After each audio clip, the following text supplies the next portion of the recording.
There's a lot of confusion that exists, and there shouldn't be, about the true identity of Jesus Christ. Who is he? Is Jesus God? Is Jesus not God? Let's dive in. So here we are in John chapter 1. And in John chapter 1, the Apostle John goes all the way back to the beginning to reveal the true identity of Jesus Christ. And he goes on to say, in the beginning. Now, in the beginning, this is a reference to Genesis chapter 1. And it also includes the time period before John chapter 1. And we have recorded the words of Jesus in John chapter 17, that before the foundation of the world, he shared glory with the Father. And so what we learn here, the true identity of Jesus is being revealed, that he is equal with the Father. And in John chapter 1, he says, in the beginning was the Word. And a lot of people get confused as to what it means, the Word. Well, the Word is a reference to God himself. It's a divine title, because it says there was the Word. The Word was with God, but the Word was God. And what this does is it tells us that Jesus wears the title of the Word. And in the beginning, God created the world using his word. And the fact that Jesus wears this title, it simply just means he is creator. But we learn the true identity of God, because in this passage we learn in the beginning was the Word was with God, but also the Word was God. So you have God being with God. And this can only be true if more than one being exists wearing the title of God. And what we learn from the scriptures, jumping ahead a little bit, but there are three who wear the title of God. There's the Father, the Son, and the Holy Spirit. And it's a reference to the divine eternal nature. And he makes this statement again to make it clear that in the beginning, he was in the beginning with God. And so we have God with God. And this can only be true if there is more than one being who wears the title of God. And it says, all things were made through him, and without him, nothing was made that was made. And just as Jesus wears the title of Word, that means he is creator. And it says, all things were made through him. He created everything.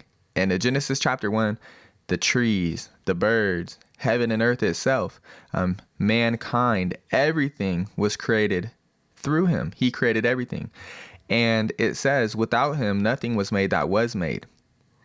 This includes angels. This includes authorities, principalities, powers. Anything that is in existence was created through him. And in him was life, and the life was the light of men. And so through him came the source for the light of men. The book of Acts says, in him we live and move and have our being. And this just means that Jesus created the being of man, where we can exist, we can function, we can think, we can reason, we can see, we can perceive, we can understand, we can gain knowledge. And all of that, whether a person is a believer or an unbeliever, all of that comes through Jesus Christ, whether or not they're thankful toward him for it. And it says, the light shines in the darkness, and the darkness did not comprehend it. And this phrase, when it says the darkness did not comprehend it, it can also mean overcome. And the fact that Jesus created something and something else could not overcome it. And all this means is that Jesus created mankind, and there has been nothing which has been able to stop the being of man from existing. Mankind has been in existence for thousands of years now, and there has never been anything able to extinct man. Man continues to exist with the same function, the same reasoning, the same perception ability as they did in the beginning in the garden. And so what we learn from this passage is that Jesus is creator, who created all things. In the beginning, Genesis chapter 1, was the Word. Well, God created everything through his word. And the fact that this being here wears the title of Word tells us he's the creator. The Word was with God, and the Word was God. That can only be true if there is more than one being who wears the title of God. He was in the beginning with God. And so God is more than one being, because you have God with God. This is just like saying Adam was with Eve, and in that statement you are saying man was with man, because both are human. Man was with man. And so God was with God. When you say Adam was with Eve and you say man was with man, that doesn't mean they're the same being. It just means they share the same nature. And so when it says that the Word was God, but God was with God, That's more than one being, but they share the same nature. And in him was life, and the life was the light of men. Jesus has the source. He is the source, but he has the source for what we need. The things that we need, he can help us. We can go to God in prayer, and we can gain blessings through Jesus Christ because what he has done for us and what he is doing for us. And Jesus Christ wants to work within our lives, and he does that through his word.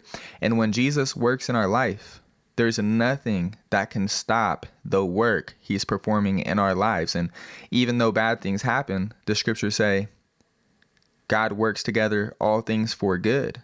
So just because something bad happens, that doesn't mean it's God's will, but God can make something good come out of that.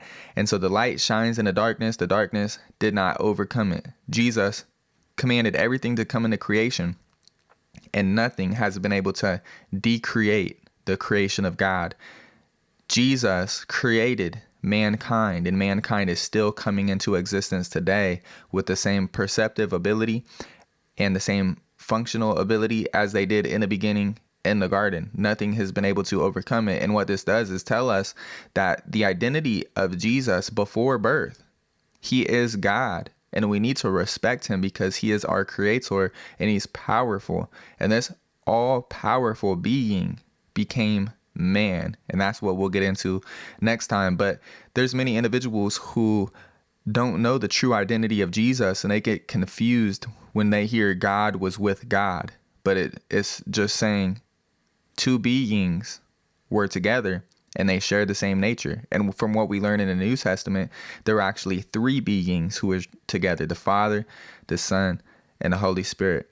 Thank you for your time. May we glorify God today, learn from his word, to learn the true identity of Jesus in order that we might glorify him in all things that we do, and that we might be obedient in all things that we might do. God bless you.